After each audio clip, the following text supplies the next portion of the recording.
What up, dudes? It's me, your girl, Coco. So I hate myself for that, but okay, so this is my first video, and basically what I'm going to be doing here is reviewing and summarizing books I've read, probably progressively as I'm actually reading them, but this one just happens to be my favorite trilogy, so we're going to get kicked off with the Skinjacker Trilogy by Neal Shusterman, also known as Everlost, Everwild, and finally Everfound, in that order. Neal Shusterman, Neal Shusterman, Neal Shusterman, my favorite author in the world. He has such a unique style. He writes in third person. He invites all sorts of different characters that don't seem like they have a part, and then all of a sudden there's a big plot twist and they're a part of it, and it's amazing, and especially in Unwind, which we'll get there. But these are also all by Neal Shusterman. We'll probably do all of them because they're freaking amazing. And the new Neal Shusterman book is coming out in November. I think it's November for the Scythe trilogy, or Arc of a Scythe trilogy. So very excited about that. I love Neal Shusterman. I've already pre-ordered the book. I'm so ready. I'm gonna be in college, but I'm so ready. Anyway, so for the Skinjacker Trilogy, the first one's a little long, about 300 pages. They get progressively bigger, so if you're not into that, then you're in the wrong place as far as books go, but the Unwind series was definitely shorter book-wise. Probably the same amount if you split it into 4. So anyway, so Skinjacker Trilogy, freaking amazing. Basically, how it happens is children get stuck when they die because they're not supposed to die so early. So they get stuck in a sort of purgatory known as Everlost, where basically I say basically a lot, I'm so sorry. I'm trying really hard not to say and I'm pretty sure I've said it 10 times already, so finger guns all the way. Just like if I could edit, it would be like pew pew pew, like an air horn. I hate myself because that was the cringiest thing ever. Anyway, so basically it's like a mirror world to Earth, where children get stuck because they weren't supposed to die, they died early, whatever the reason, so they get stuck.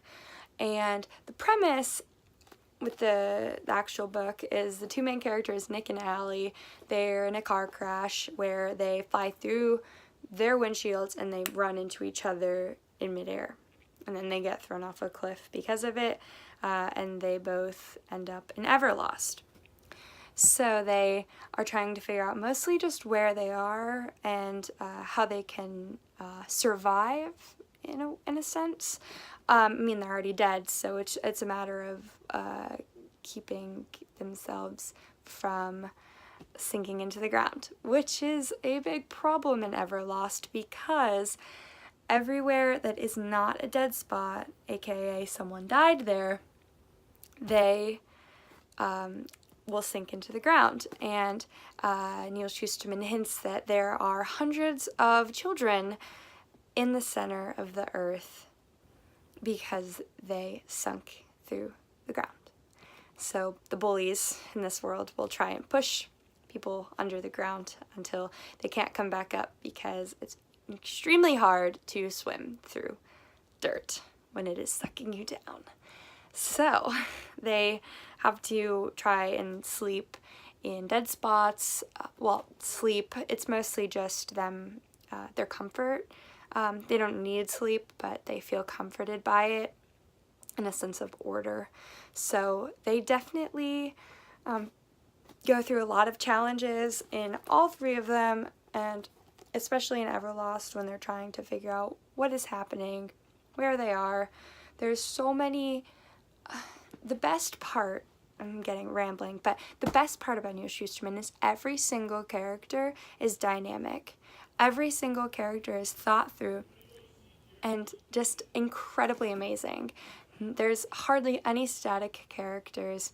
If there is, it's a very extremely background character, but any character that is introduced has a story and has a reason why they're there. And even if it's not revealed, it's just obvious that it's true, because every character is so dynamic, and all of their actions are obviously because of something, because some of these actions are so purely human that it's extremely hard for writers to grasp that sense of humanity and not making their characters extremely perfect. A lot of young adult writers struggle with this because it's so easy for your character to be the chosen one and for them to always win. But Neal Shusterman, it's not like that. It's not like that at all. Some of the main characters will die, you know, and that's okay. And that is a good way to write a book when they're human, when they have flaws, and that is how Neal Shusterman writes it. You could fall in love with a character who's completely evil, and that is extremely evident in his Skinjacker Trilogy. Completely, I've fallen in love with the worst characters, and you root for them, and then you're like, wait a minute, why am I rooting for this person? I don't even like this person. But he makes the character so innately human that you can't help but like them. You can't help but be like, oh, it's okay, they don't know what they're doing, they didn't mean it.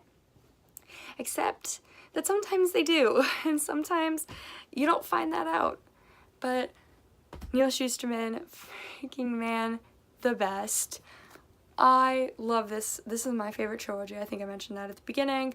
It knocked off a lot of books for this spot, including the Chaos Walking Trilogy, which is also amazing.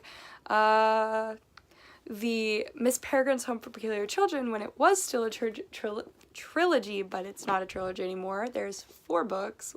We'll get there. I mean, Divergent when I was younger, Hunger Games when I was younger, all of those. Now I know what true dystopian writing is like. This is not dystopian. Neal Shusterman does write dystopian, though. This is innately something different. But yeah, Everlast. Neal Shusterman, I recommend. If this plot doesn't seem interesting to you, reading up on some of his other plots, because they are all so different. None of his book series are anywhere near each other. For example, this is the Scythe trilogy, Arc of Scythe. This is Scorpion Shards trilogy by Neal Shusterman, and the Unwind series by Neal Shusterman. They're all very, very, very different. So if you don't like one thing, don't be discouraged, because his writing covers a lot of bases. So this is the Everlast trilogy, or the Skinjacker Trilogy. Amazing, amazing, amazing, amazing. I recommend it. Now, I'm not going to be cliche and say like and subscribe, but it would be nice. If you have any comments, leave them down below on how I can make these videos more entertaining, or just what editing software you use, preferably for free, but if not, that's fine. I just need to edit because these are so boring, and I'm trying to make them fun by smiling and moving around a lot, but that's probably super annoying. So yes, have a great day, my dudes, and you will see me next time. I will be here in my room, probably reading or binge watching Netflix. Either way, I'm in my room.